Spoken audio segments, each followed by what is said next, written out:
तर अयोध्येतल्या राम मंदिर उद्घाटनाला काही तास उरलेत आणि उद्या 22 जानेवारीला राम मंदिराचं उद्घाटन होणार आहे।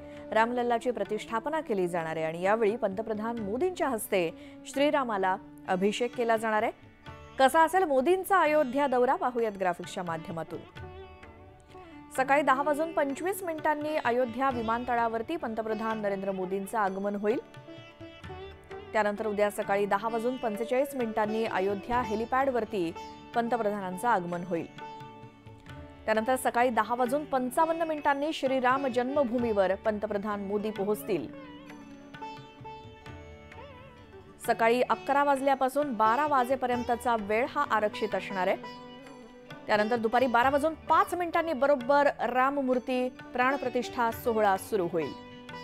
दुपारी 12:55 पूजा स्थळावरून पंतप्रधान प्रस्थान करतील आणि दुपारी 1 वाजता एका सार्वजनिक कार्यक्रमाच्या स्थळी त्यांचं आगमन होईल आणि दुपारी 1 ते 2 वाजेपर्यंत अयोध्येमध्ये सार्वजनिक कार्यक्रमामध्ये ते सहभाग घेतील आणि दुपारी 2:10 कुबेर टिलाचं दर्शन घेतील।